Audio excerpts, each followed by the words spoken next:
Hello friends, welcome back to your own channel. चलिए हम लोग आज देखते हैं इस वीडियो में कि एक ऑप्शन बायर क्या क्या मिस्टेक करता है जिसकी वजह से प्रॉफिटेबल नहीं हो पाता है। और हम लोग इस वीडियो में इंपॉर्टेंट 4 या 5 इंपॉर्टेंट पॉइंट्स डिस्कस करेंगे जिससे कि एक ऑप्शन बायर स्ट्रगल करता रहता है एक प्रॉफिटेबल जर्नी की तरफ जाने के लिए। और टोटल सारा सारा का सारा टोटल साइकोलॉजिकल पॉइंट्स होगा, ना कि टेक्निकल या कुछ भी, क्योंकि डिसीजन मेकिंग या इमोशनल इम्बैलेंस की वजह से ही ये सारे गलतियाँ होती है। इसीलिए हम लोग साइकोलॉजिकल मिस्टेक्स के बारे में जानेंगे जो कि एक ऑप्शन बायर करता है। तो चलिए हम लोग शुरू करते हैं। पहला है, सबसे पहले फ्रेंड्स आ जाता है कि ग्रीड फैक्टर बहुत ही ज़्यादा ऑप्शन बाइंग में देखने को मिलता है, क्योंकि आपको एक लॉट, दो लॉट, 5,000 4,000 में, मतलब कि बहुत ही कम अमाउंट में आपको क्वांटिटी मिल जाता है। पोजीशन साइजिंग का भी अगला, मतलब अगला पॉइंट पोजीशन साइजिंग के ऊपर ही है। बट ग्रीड जो है, ग्रीड ऑप्शन बाइंग में बहुत ही ज़्यादा खतरनाक साबित होता है, क्योंकि ऑप्शन बाइंग की वजह से ही लोग जीरो टू हीरो के चक्कर में पड़ जाते हैं। जैसे कि अगर अगर थर्सडे है अगर थर्सडे है तो फिर निफ्टी का एक्सपायरी के लिए मार्केट, मतलब लोग ट्रेड करने लगते हैं। थर्सडे है तो निफ्टी का कर लिया, ट्यूसडे का है तो फिर निफ्टी को कर लेते हैं। मतलब कि वो लोग को चाहिए 10 से 15 या 20 रुपया वाला कॉल या पुट, वो सीधा चला जाए 100 पर। बट ये कोई भी आप खुद सोचो कि ये कितना दिन ये सस्टेनेबल हो सकता है। 1 दिन, 2 दिन, 4 दिन, आप 10 दिन कर लो, 2 महीने के अंदर 10 दिन हो गया, वो बहुत बड़ा बात हो जाएगा। बट इसको, आपको क्या लगता है, आप खुद बताइए कि ये एक सस्टेनेबल तरीका है क्या ट्रेडिंग करने का? सस्टेनेबल तो ये बिल्कुल नहीं हो सकता है। तो 5,000 10,000 से आप कितना भी कुछ कर लिए, बट क्या आप सेम चीज़ 2 लाख से कर पाएंगे? कि 2 लाख का गया तो या तो जीरो होगा, या तो 2 लाख का 5 लाख बन जाएगा। चलो 2 लाख का फिर भी कर भी लिया तो कोई, क्या बोलते हैं, अगर सेम चीज़ क्या आप 10 लाख में कर पाओगे या 15 लाख में कर पाओगे? कि या तो ये जाएगा या तो आएगा इससे 2 गुना 3 गुना। हाँ, बहुत सारे देखिए आउटलायर्स, और क्या बोलते हैं उसको, वो 1 CR भी लगा देंगे और जीरो टू हीरोज़ का कर लेंगे जिसको कि पैसे का कमी नहीं है। तो बट उनसे हम लोग का कंपैरिजन करके या उनका ट्रेडिंग स्टाइल करके हम लोग खुद का ट्रेड नहीं करना चाहिए हम लोग को, नॉर्मल छोटे रिटेल ट्रेडर को। तो ग्रीड के पीछे तो जाना ही नहीं चाहिए, पहली बात। और तो ग्रीड, इसका सॉल्यूशन क्या है? सॉल्यूशन इसका यही है कि आपको रियलिस्टिक एक्सपेक्टेशन रखना पड़ेगा। ये नहीं कि आप 20,000 लगा के आप 30,000 40,000 प्रॉफिट करने का सोचेंगे तो वैसे नहीं होगा। आप नॉर्मल एक बिजनेस की तरह देखो, क्योंकि आप खुद सोचो, ऑप्शन सेलिंग में भी लोग कितना परसेंट के लिए वहाँ पे बैठते हैं? जीरो तक, एक्सपायरी होने तक मुश्किल से मुझे लगता है 4 से 5% तक बैठते हैं। और जबकि उतना पैसा लगाने के बाद एक लॉट को सेल करने में 1 लाख से 1.5 लाख लगता है। हेजिंग करने के बाद भी 50 से 60 हज़ार लगता है एक लॉट का। तो आप खुद सोचिए कि परसेंटेज ऑफ, मतलब रिटर्न कितना कम है। और आप ऑप्शन बाइंग में सोचते हो कि डेली डेली का डेली, मतलब कि 100% 200% इस तरह से हो जाए। देखिए वो होता है बट डेली तो नहीं होगा ना, डेली नहीं होगा। 5 दिन में 1 दिन हो जाएगा, 8 दिन में 2 दिन हो जाएगा, तो या 10 दिन में 2 दिन हो जाएगा। आप सोचो कि 10 का 10 दिन कर लेते हैं, क्या बोलते हैं, जीरो टू हीरो ट्रेड, या 10 का 20 बनाने का, या 20 का 50 बनाने का। तो ऐसे नहीं काम करता है और ये सस्टेनेबल नहीं है। अगर ये लॉन्ग रन तक कोई करेगा तो फिर उसको जाना ही है। तो ग्रीड को थोड़ा कम किया करें आप लोग, और रीजनेबल रिटर्न का आप लोग एक्सपेक्टेशन रखें तो मार्केट आपको हमेशा रिवॉर्ड करेगा और आपके अकाउंट भी प्रॉफिटेबल की तरफ जाएगा। तो चलिए अब हम लोग सेकंड पॉइंट देखते हैं। सेकंड पॉइंट इसी के रिलेशन पे आ जाता है, इससे रिलेटेड है, क्योंकि पोजीशन साइजिंग ही हर चीज़ करवाता है। अगर पोजीशन साइजिंग भी आपका अगर ठीक रहेगा ना, तो आप जीरो टू हीरो भी 10 दिन भी कर सकते हो लगातार। लेकिन पोजीशन साइजिंग ही नहीं रहा आपके पास अगर अच्छा से, सपोज दैट आपके पास 50K का कैपिटल है, ठीक है, और आप 5,000 करके, मतलब कि आप जीरो टू हीरो का अगर ट्रेड कर रहे हो, तो 5,000 करके करोगे तो फिर भी आप कम से कम 10 दिन कर सकते हो। आप 10 दिन का आप रिस्क ले सकते हो, कम से कम 10 दिन का रिस्क लेने का सीधा मतलब है 2 सप्ताह, 5 दिन करके, मतलब पर वीक का। तो 2 सप्ताह का आपको फिर भी पोजीशन साइजिंग आ रहा है। लेकिन लोग करते क्या है, ऑप्शन बाइंग में यही तो प्रॉब्लम है। ऑप्शन बाइंग में कंट्रोल, सबसे बड़ा बात तो फास्ट गेम है, बहुत ही ज़्यादा फास्ट गेम है। और इसमें कंट्रोल इमोशन का होना बहुत ही ज़्यादा ज़रूरी है, क्योंकि ऑप्शन बाइंग में स्पेशली अब क्वांटिटी 50 की अगर है तो शायद ही, मुझे लगता है 5% लोग ही ऐसा होगा जो कि अगर 50,000 का कैपिटल है तो 10 या 15 हज़ार के कैपिटल, उस मतलब कि उस पार्ट को यूज़ करके ट्रेड कर रहे होंगे ऑप्शन बाइंग में। मोर देन 90 to 95% लोग 50,000 है, उसका पूरा का पूरा एक ट्रेड में पंच कर देते हैं ऑर्डर। अब 50 का सीधा 10 15 20% तो आपको पता है ऑप्शन में प्लस माइनस होते रहता है। 50,000 का तुरंत 8,000 माइनस दिखने लगेगा, 8,000 माइनस दिखा, 10,000 माइनस दिखा, डर से एग्जिट कर देते हैं लोग। अब बताइए, अगला ट्रेड वो लेगा भी तो बंदा किस किस साइकोलॉजी से लेगा? 38,000 या 40,000 बचा होगा, तो फिर उससे लेगा प्रॉफिट भी हो जाएगा। तो फिर जल्दी, अब प्रॉफिट में तो पहली बात लोग रुकते ही नहीं है, सबसे प्रॉब्लम तो ये है। तो मेरे कहने का मतलब है पोजीशन साइजिंग आप इतना रखो कि 20 दिन, 25 दिन या 50 दिन, इतना दिन के लिए मतलब कि सेम पोजीशन साइज होना चाहिए। बहुत सारे आप लोग बड़े बड़े ट्रेडर को भी देखे होंगे कि उनका साइज, पोजीशन साइज में सालों भर सेम क्वांटिटी रहता है। आप लोग जैसे अभी, जैसे शुरुआती तौर पर कोई भी बिगिनर ट्रेडर है या 1 साल 1.5 साल हुआ है, कुछ भी हुआ है, तो आप एक रूल बना लो ना, एक रूल बना लो सीधा कि कॉल साइड का, कि सपोज दैट कॉल साइड का मैं 2 लॉट से ट्रेड करूँगा और पुट साइड का मैक्सिमम 3 लॉट से या मिनिमम 3 लॉट से करूँगा। तो एक रूल होना चाहिए, प्री डिफाइंड रूल होना चाहिए। या फिर सिर्फ कॉल ही साइड का मैं ट्रेड करूँगा तो कुछ भी, और कॉल ही साइड का ट्रेड करूँगा तो वो भी 2 लॉट से करूँगा या 1 लॉट से करूँगा, या सिर्फ निफ्टी में ट्रेड करूँगा या फिर निफ्टी में ट्रेड करूँगा, कुछ भी हो। मतलब कि पोजीशन साइजिंग आप कम से कम 2-3 महीने एक बार मतलब सेम रख कर देखें, आपको वो रिजल्ट मिलेगा कि आपको ट्रेडिंग एक नेक्स्ट लेवल पर पहुंच जाएगा।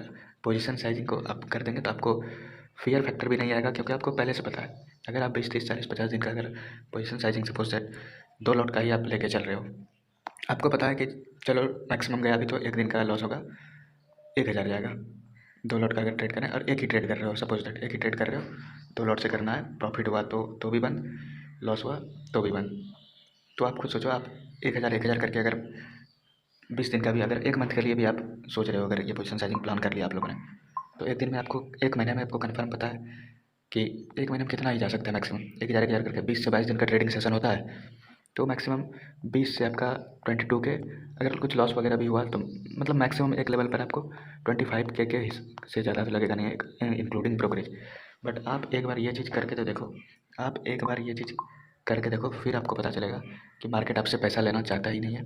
इसमें भी कितना भी वर्स्ट सिनेरियो होगा तो भी आपका, मुझे लगता है 15 से प्लस ही रहेगा, बचा हुआ रहेगा अकाउंट में, 15 के से प्लस ज़्यादा बचा रहेगा। या मोस्ट प्रोबेबली आप अगर ये चीज़ करके देखो, आपका अकाउंट पॉजिटिव में ही क्लोज होगा, ये मेरा दावा है। 100% का दावा तो नहीं है, बट हाँ बिल्कुल इसके साथ बहुत चीज़ अलाइन करने पड़ती हैं, सिर्फ पोजीशन साइजिंग से भी कुछ नहीं होता है। रिस्क टू रिवॉर्ड या सारा चीज़, कहाँ पे आप ट्रेड ले रहे हैं, सारा चीज़ मैनेज करके आपको मैनेज करना पड़ेगा। मेन प्रॉब्लम जानते हैं फ्रेंड्स कहाँ पे होता है? मेन प्रॉब्लम यही हो जाता है कि हम लोगों के साथ, कि मार्केट से पैसा हम लोग को सेम डे चाहिए, सेम डे और एक ही दिन चाहिए। एक अगर लॉस हो गया, एक स्टॉप लॉस हो गया, तो उसके बाद ये नहीं कि रुक जाना है या सोच समझ के ट्रेड करना अगला, तुरंत उसके बाद रिवेंज ट्रेडिंग आ जाता है, क्वांटिटी डबल हो जाता है। तो बहुत सारी चीज़ें हैं जिसको डिटेल में आने वाले टाइम में इसको डिस्कस किया जाएगा। बट फिलहाल के लिए पोजीशन साइजिंग आप सेम रख कर देखिए, आपको बहुत ही ट्रेमेंडस रिजल्ट देखने को मिलेगा। बाकी आप खुद कीजिएगा तो आपको समझ में आ जाएगा।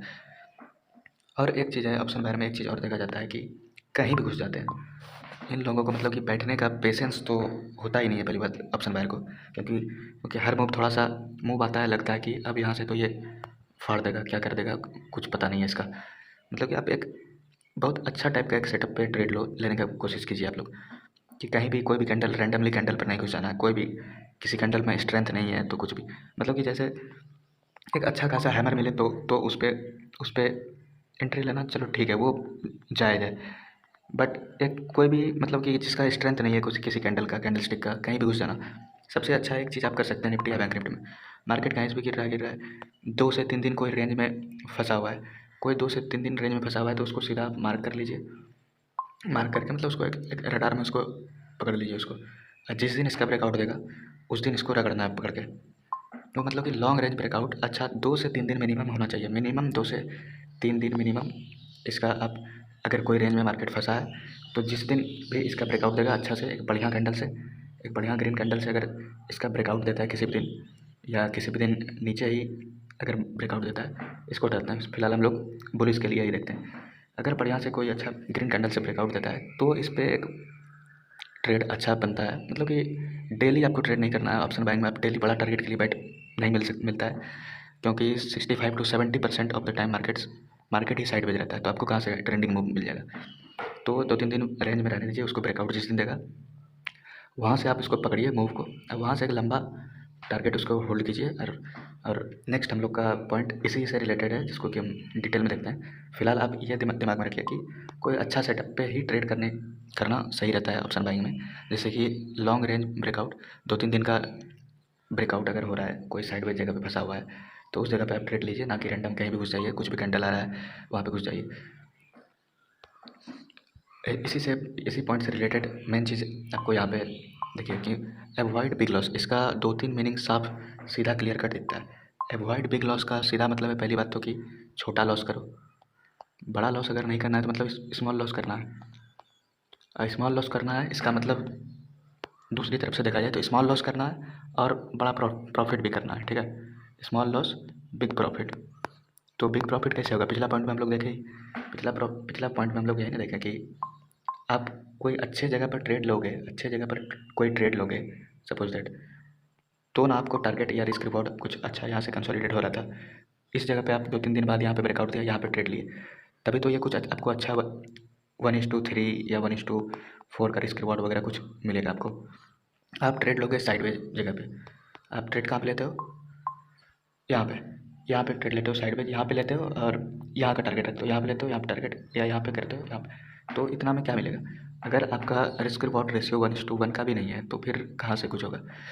1:1 तो स्पेशली स्कैल्पिंग वालों के लिए होता है, बट स्कैल्पिंग एडवांस टॉपिक है, नॉर्मल बंदे लोग को करना भी नहीं चाहिए जो बिगिनर है, 1-2 साल हुआ है या प्रॉफिट में जब तक अभी तक नहीं आया है, स्कैल्पिंग तो नहीं ही करना चाहिए मेरे हिसाब से। बाकी जो करते हैं बहुत अच्छी बात है, बट आप लोग, मेरे कहने का मतलब क्या है कि अगर आप जब तक अच्छे जगह पर ट्रेड नहीं लोगे, आप एक ऑप्शन बाइंग का सबसे बड़ा मूल मंत्र यही है कि आपको रिस्क रिवॉर्ड हमेशा हाई रखना होगा, क्योंकि इसका विनिंग परसेंटेज ही 33% है। अगर 33% है तो आपको खुद समझिए कि आप जब तक आप 1:3 मिनिमम नहीं रखोगे तब तक आपका अकाउंट में कुछ पैसा घर आने वाला नहीं है। आप 2 ट्रेड 3 ट्रेड सही भी जाओगे, बट लॉस होगा तो फिर कंटिन्यूस लूजिंग स्ट्रीक आएगा, आप कुछ नहीं कर पाएंगे।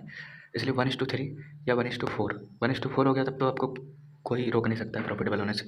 1:3 में भी आपका मतलब क्या बोलते हैं, वो कॉन्फिडेंस लेवल तो बना कर ही देगा, क्योंकि पैसा जाने नहीं देगा ये 1:3। 1:2 के ऊपर मतलब 1:2.5 या 1:3 के आसपास आप आराम से सस्टेन कर सकते हैं आप ऑप्शन बाइंग में। 1:3 से प्लस है तो बहुत अच्छी बात है। तो इसका मतलब यही है, अवॉइड बिग लॉस का मतलब कि स्मॉल लॉस करना है, बड़ा प्रॉफिट करना है। पिछला जगह पे हम लोग बड़ा प्रॉफिट कैसे होगा? बड़ा टारगेट मिलेगा तभी तो बड़ा प्रॉफिट होगा। तो बड़ा टारगेट के लिए हम लोग को एक अच्छा जगह पे एंट्री चाहिए, और सुपर सेटअप या बोलते हैं कुछ अच्छा, मतलब अच्छा सेटअप बनेगा तब उसको ट्रेड करना है। डेली दिन भर में 4 बार 5 बार घुस के एंट्री नहीं लेना है, तो उस हिसाब से ट्रेड नहीं होता है। तो बढ़िया जगह पे एंट्री लेना है, बड़ा टारगेट के लिए वेट करना है और होल्ड करना है। विनर को हम लोग को होल्ड भी करना है, होल्ड करना है। विनर लूजिंग पोजीशन को आपको कट करना पड़ेगा इमीडिएटली।